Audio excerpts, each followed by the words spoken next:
Thank you. Good evening. This is Geography 2.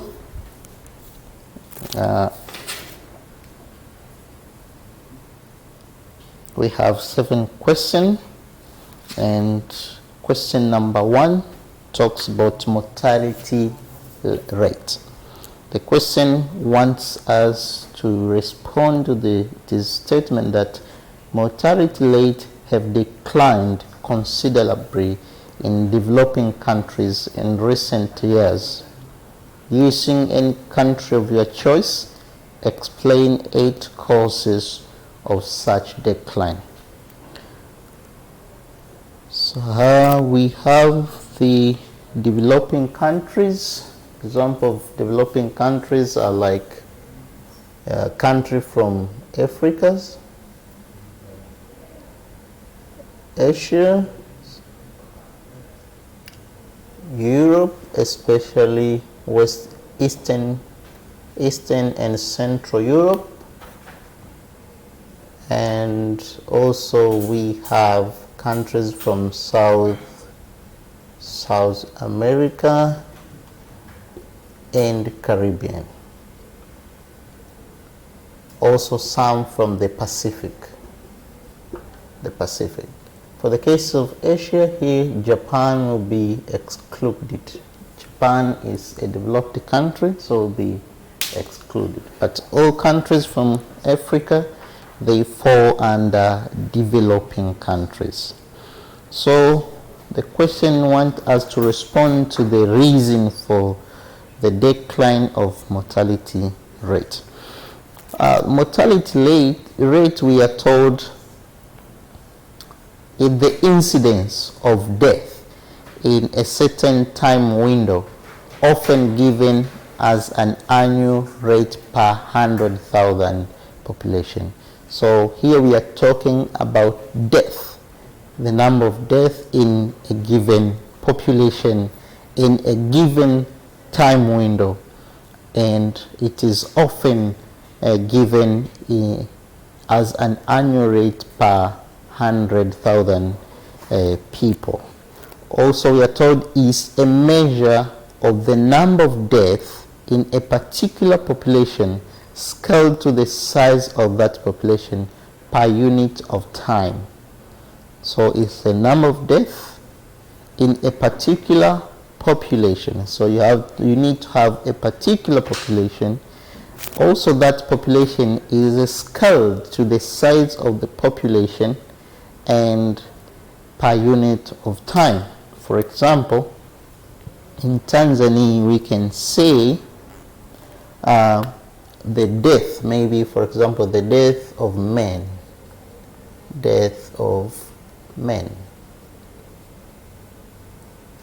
Also, so the particular population. So our particular population will be men.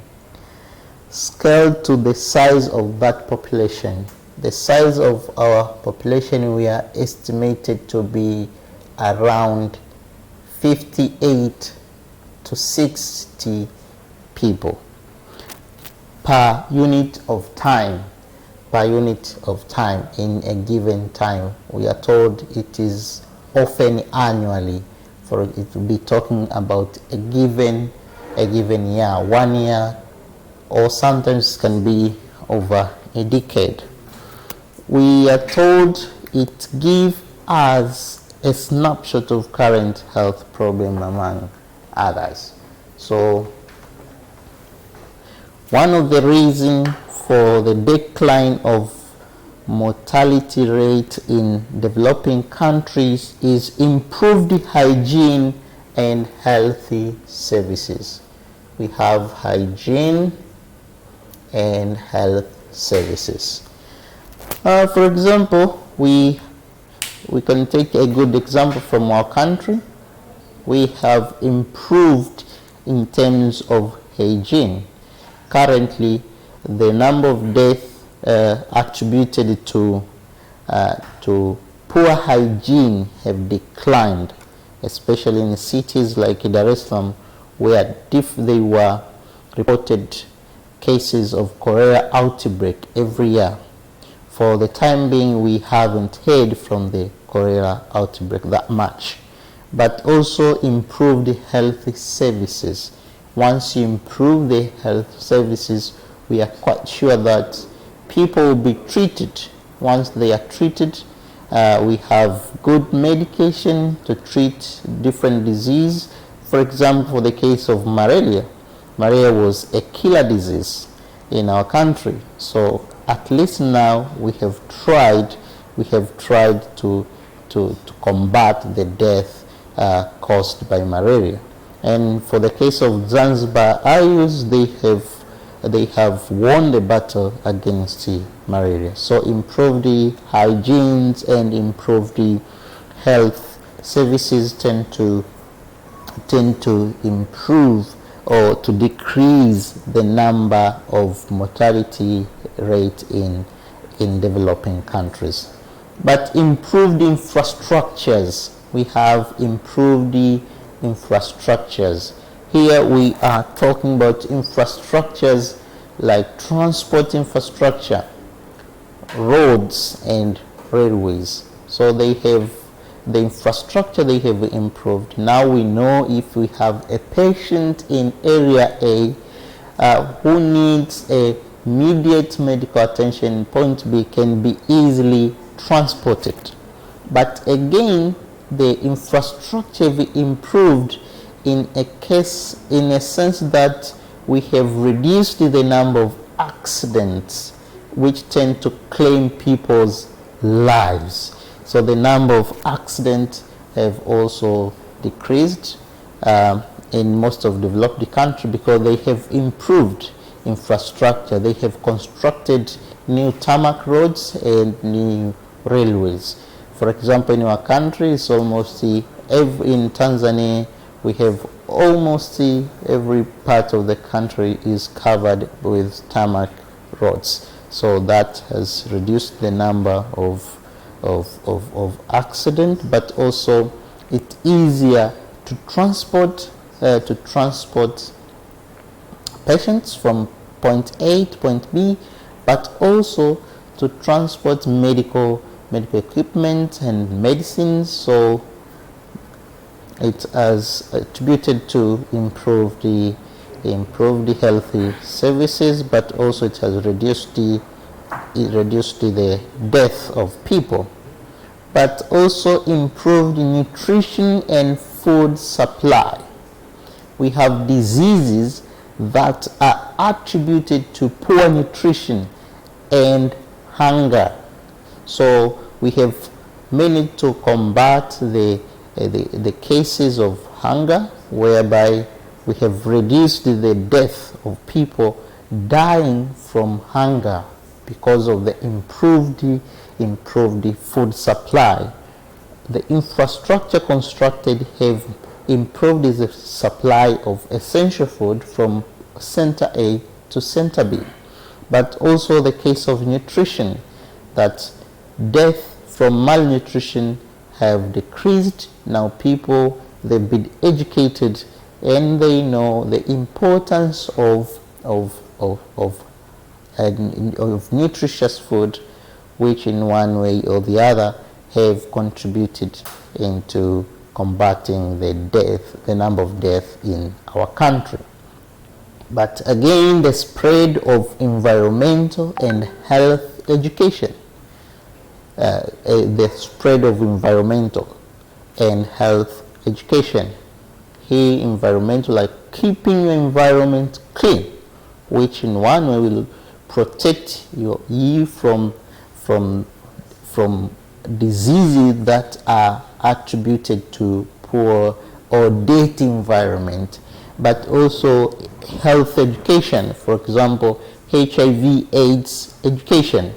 People have been educated about the spread and the containment measure when ones acquire the HIV/AIDS. So the education about the importance of attending clinics to women, to men, but the use of condoms and the use of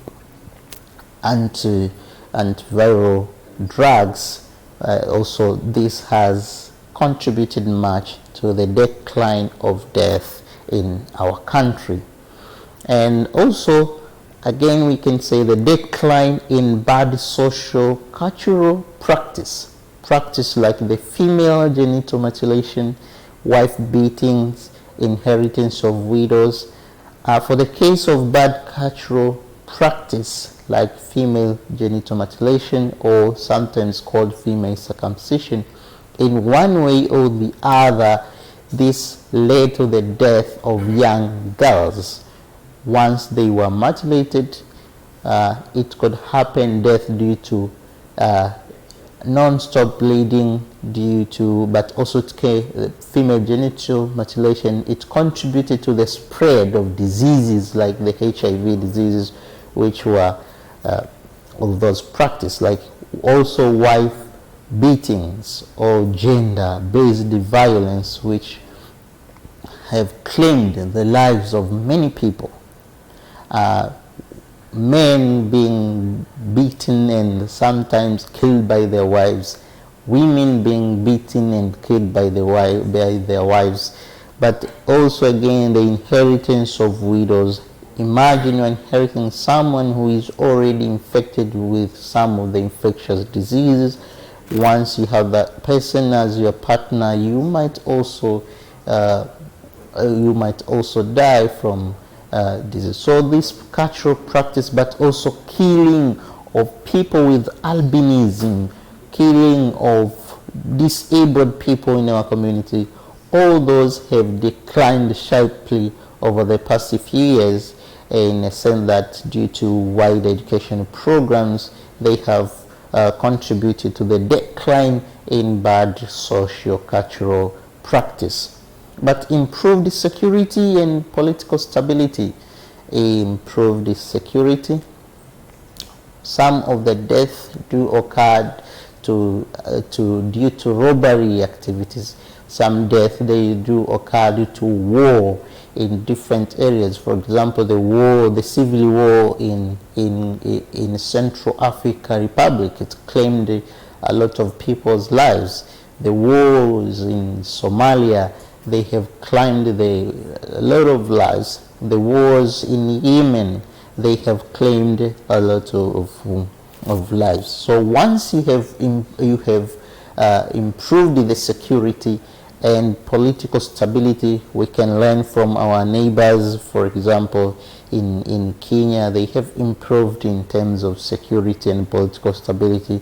But again, in the Congo, they have also improved in terms of security and stability. Security and stability it tend to decrease the number of deaths, but at that time, it's a driving force to the increase of birth rates and increase of life expectancy. So we expect that once you have that stability, you can settle down, you can start a family, and also you can engage in different productive activities. That can be farming, can be livestock keeping. So these people will also be assured with the constant supply of nutritious food and food itself. For example, in countries like Somalia, where they have wars still going on, in those areas, a lot of people tend to die, and at the same time, that country is a hunger-stricken region. So you can see that political instability plays three roles at a time. One is it contributes to increase of birth rates, but again, it lengthens the life expectancy while lowering the death rate in that community. Another thing is improvement of economic and living standards of people, like housing. Once you have good shelter is attributed to improve the health, from mental health to the physical health. people living in slums, people living in poor housing, they are prone to many dangers. They are prone to diseases, they are prone to floods, which in one way or the other, once that area is flooded, might claim their lives. And the last one is development of research on environment and demographic issues. So we have the research have attributed to the decline of death. Research in things like medicine, researches in eating nutritious food, researches in how you can overcome the case of death also have attributed to the decline of death in many developing countries. So that was all about mortality rate and the causes for the decline of mortality rate in developing countries. Question number 2 is about population structure is among the major characteristics of human development. What are the vital advantages of the population structure studies in Tanzania? What are the advantages? We can say population structure can be simply defined as an account of age, sex composition of human population. The population structure is just an account of age and sex composition, age and sex composition of human population. So this is also what we call the population curve. It is presented by the population pyramids. It is presented by the population pyramid. So the population pyramid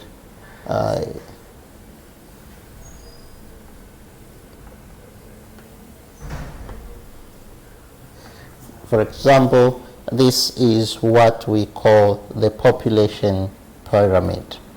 Again, we can say population structure is the distribution of people in a population according to designated demographic traits. It's a distribution of people in a population according to designated designated demographic traits. These traits are like age,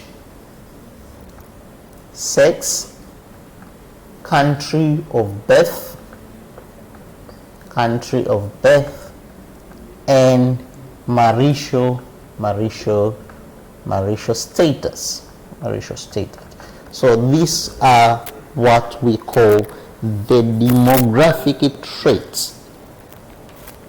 So let's go back to the center of our question, which asked us to talk about what are the vital advantages of the population structure studies in Tanzania.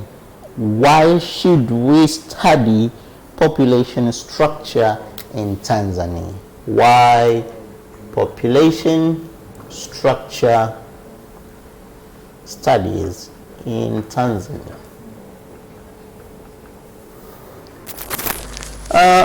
One of the reasons is it enables the determination of sex ratio of the population. We study population structure in order to determine the sex ratio of the population, to know the number of men and the number of women, or the number of male and the number of female. How do you know that? You need to study the population structure of a given country. The population structure, knowing the number of men and the number of of women or females is very important in any given community, because though these are two people with variety of needs. Again, it simplifies easier projection of human population. It simplifies easier projection of human population. For example, if a childbearing age group 15 to 35 is more than the age group, the number of people is expected to rise or to increase. So through the population structure studies, we can project the human population in a given country. We can talk about the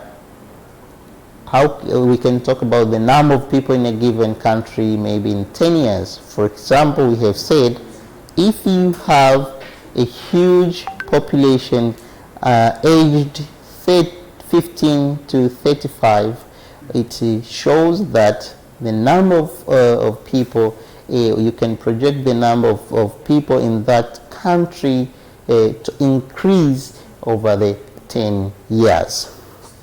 But also, it is very important to determine the dependence ratio in a country. For example, it's easier to determine the number of dependents. For example, we're talking about children and elders. So if you study the population structure, you will know the number of dependent people. If the number is high or the number is low. And this gives us a room to place a special attention to a certain age group, because you already know the number of dependents ratio of dependent people.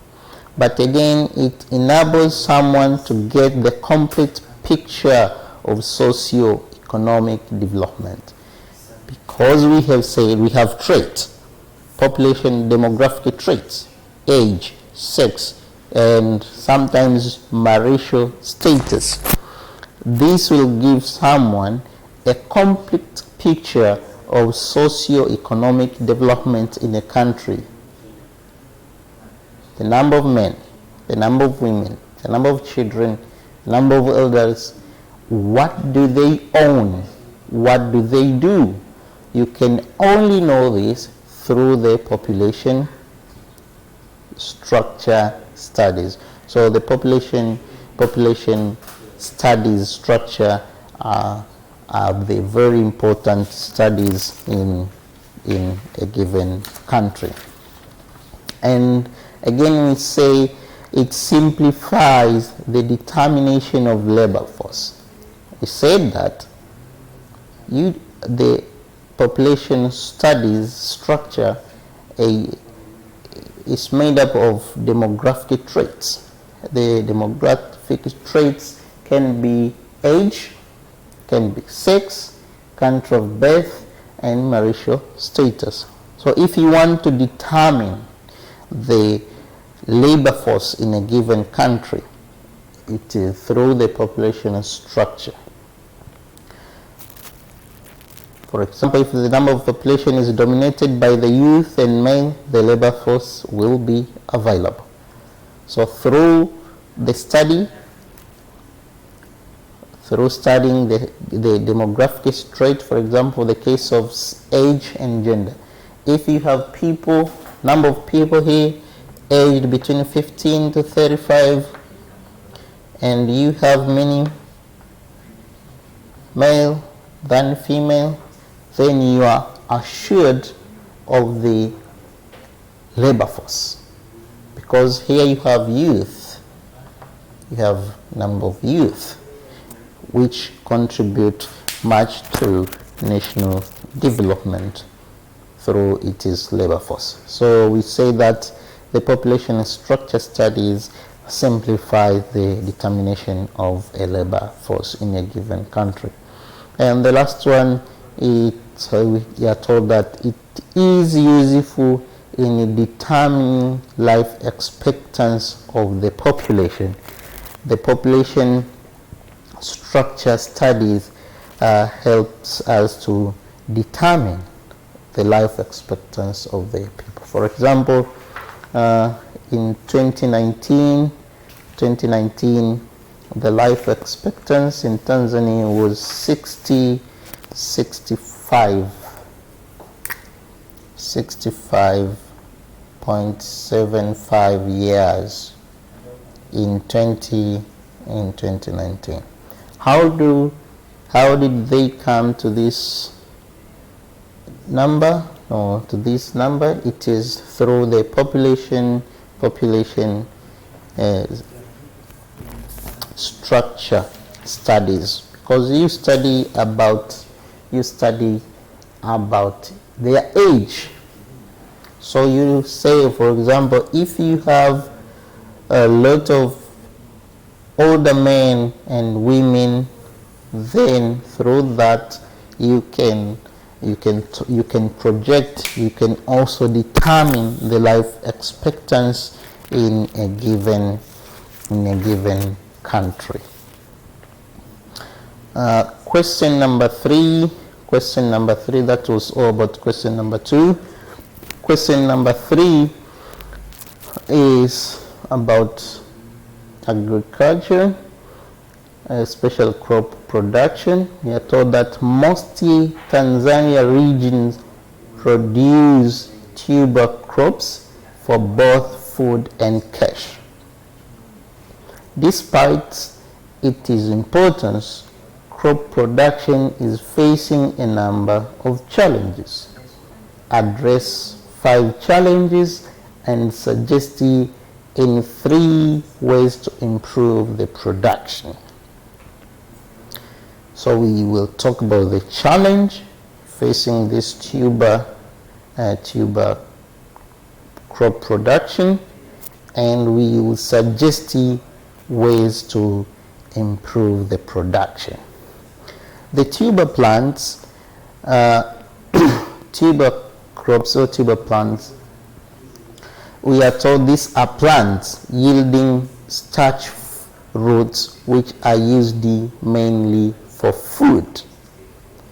So their roots are used for food. For example, we have yams, we have cocoyams, we have sweet potatoes, we have potatoes, and we have cassavas. So these are called tuber plants. Their roots, they are rich in starch, and they are used for both. They can be both food crops and cash crops.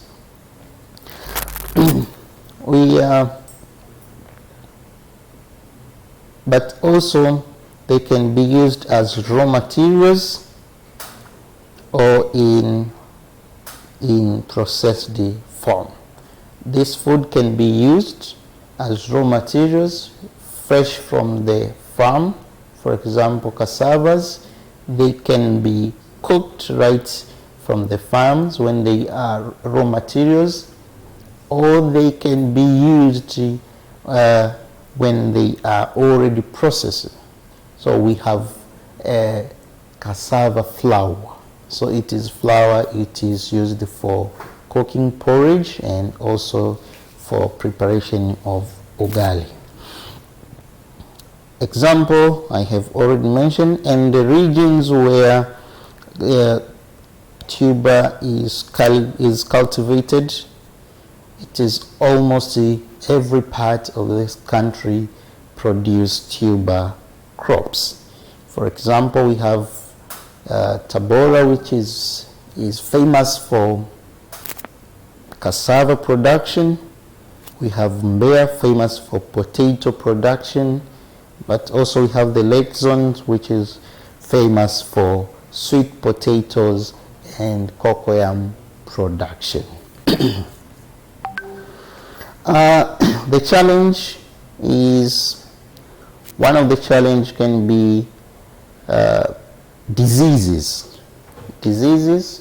It's one of the challenge facing these tuber crops diseases.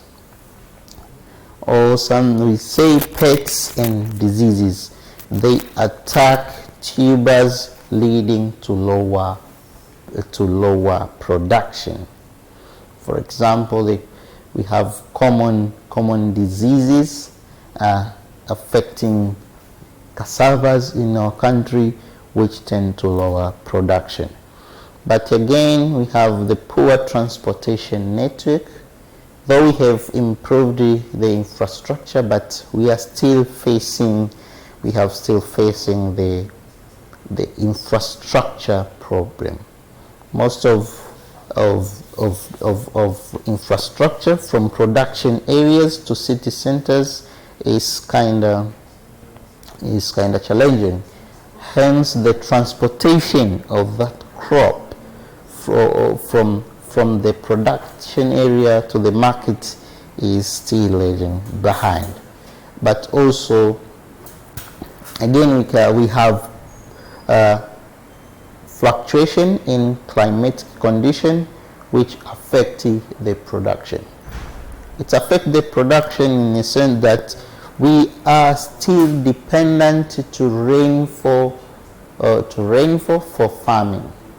Most of the parts of the country are not irrigated.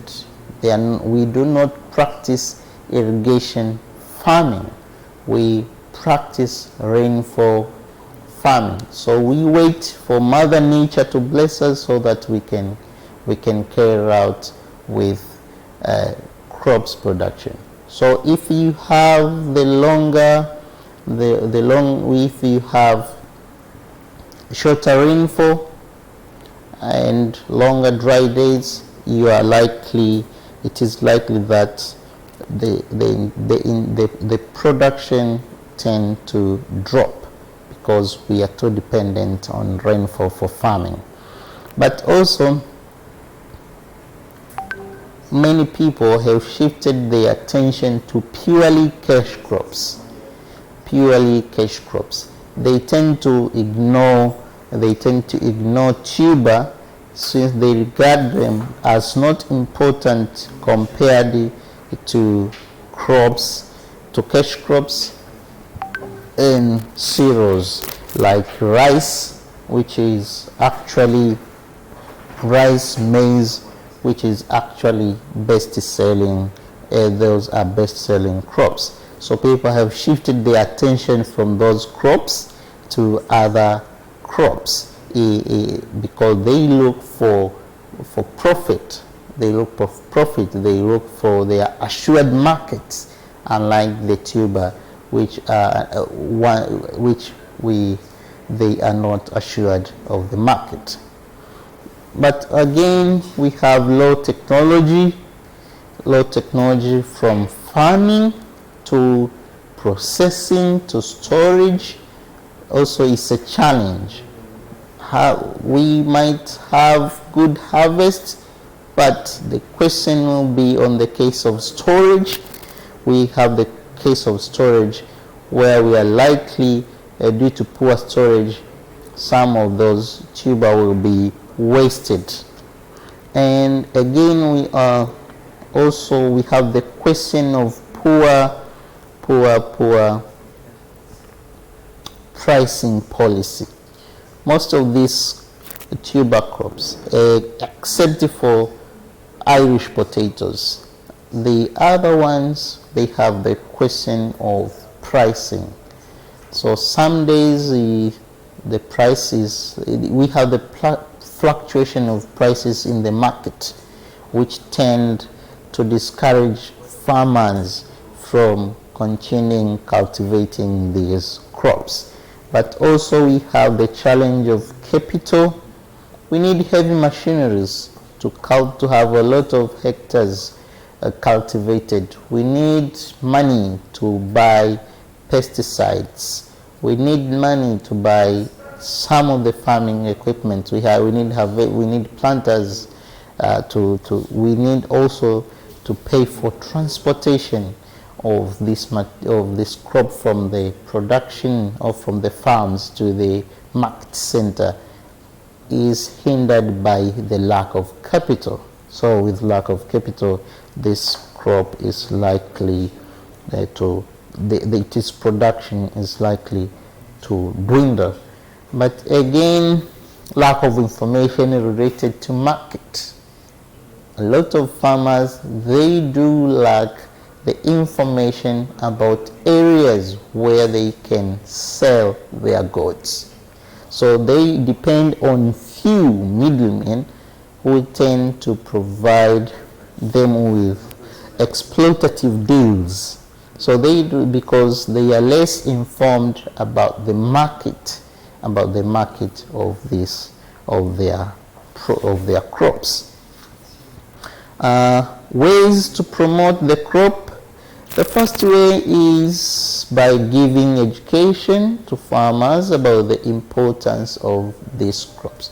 These crops are first rich in starch or carbohydrates, which is very effective, which is needed because it's needed for energy. We need carbohydrate for energy.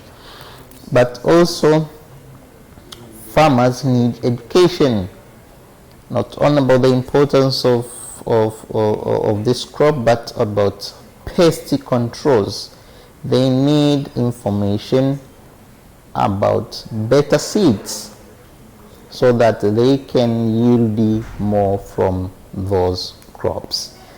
Again, we need to improve the transport network, especially in rural areas whose production takes place. So we need to improve the transportation network. We need to have reliable infrastructure. We need to have roads that can be used annually, not only during the dry season. And once it is the rainy season, most of roads are impenetrable, especially in rural areas. So we need to improve the transportation network so to ease the transportation of the goods, of the crops from the production area to the market. And again, we need to work about improving technologies, and we need to invest more in research in the use of technology by finding seeds, use the technology to combat diseases. We need technology to, in case of storage, having storage equipment that are likely to store the crops for longer periods of time without affecting its quality. And also we need to control pests and diseases so as to improve the quality of production. You might have a lot of hectares, but due to diseases you might yield a little. So we need to invest in pests and disease control so as to improve the quality, first the quality and the quantity of what is harvested. And again, we need to about setting price for the crops by the government. The government should intervene to avoid exploiting farmers, especially in rural areas, by setting price. We can have the price set where all people should buy and sell along the set prices. This in one will benefit the farmer. So the farmer, we can finally see that now is a big time to farm, or is a big farm to increase production, because these tuber crops are paying simply because they offer them good money.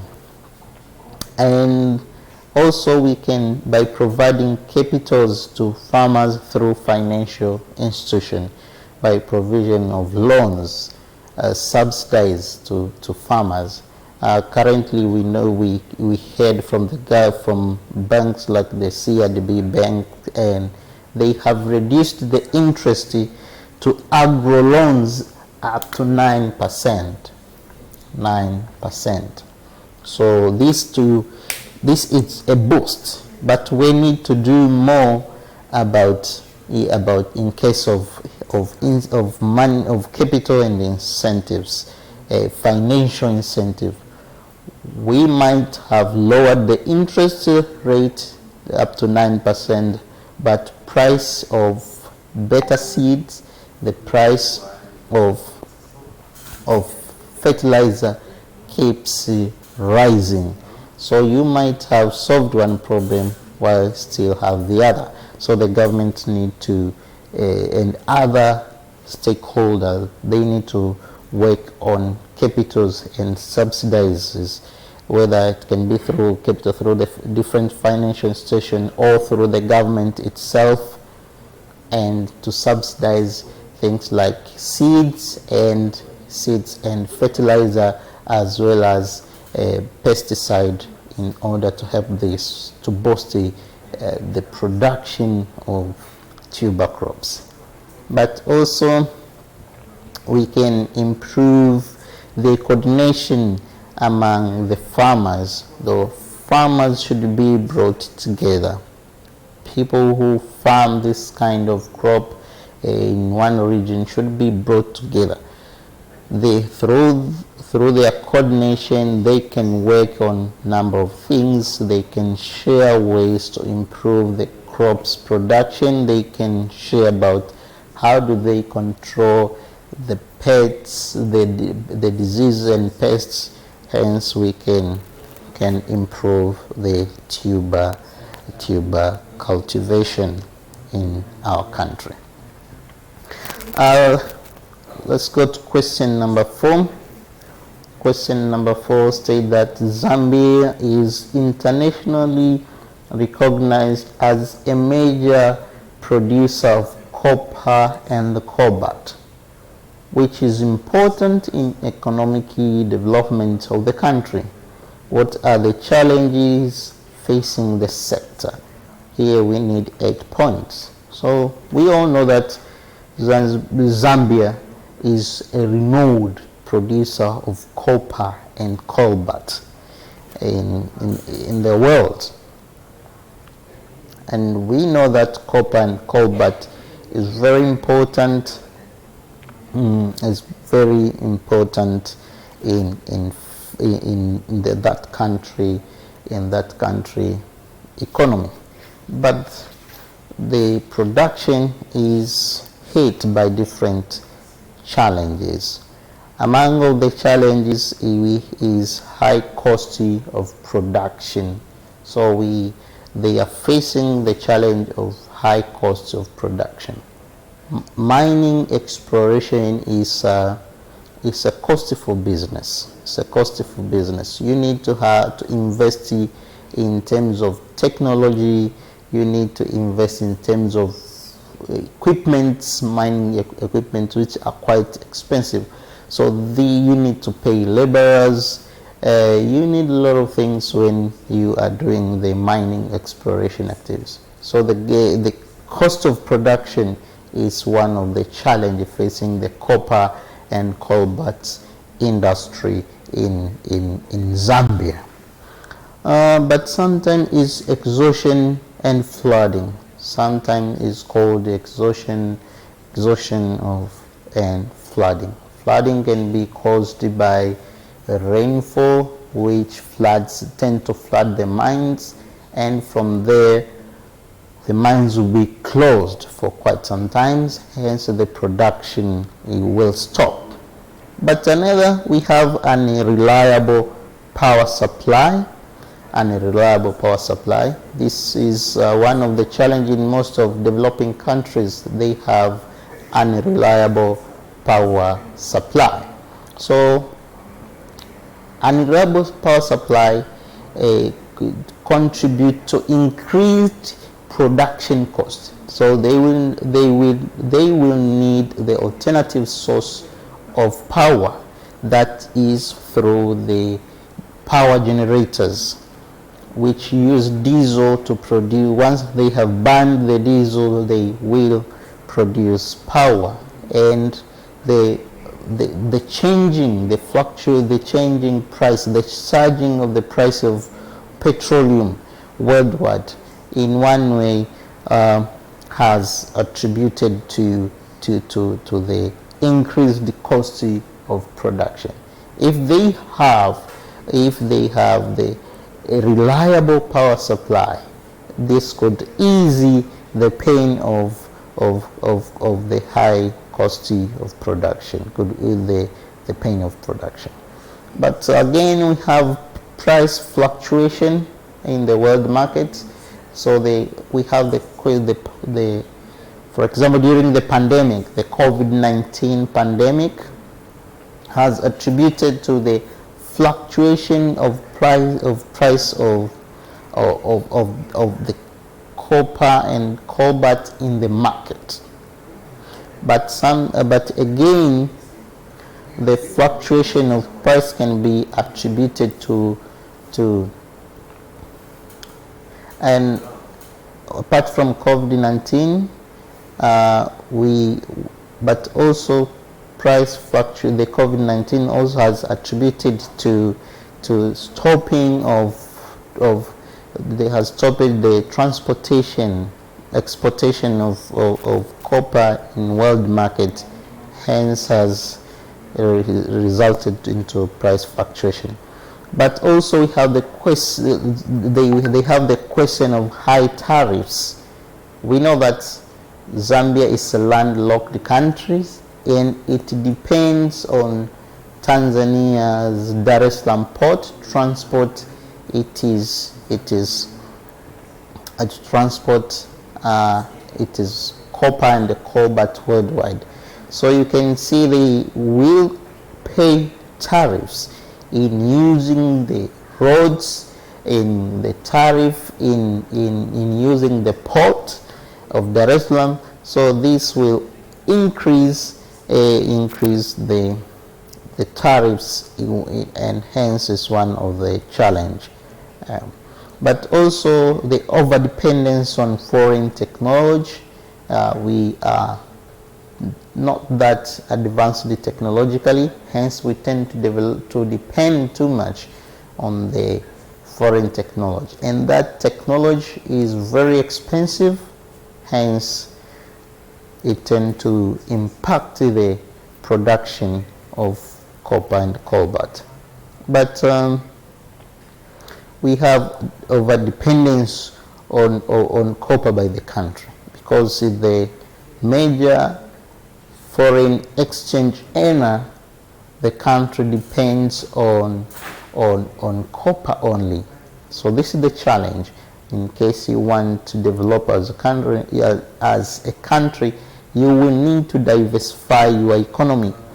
You need to produce to produce varieties of goods which can be imported to the market. So once you depend on one good, once you have been hit by prices fluctuation, for example during the COVID, it is likely that the economic development of a country will remain stagnant, and something it may drop. But also we have competition from substitutes.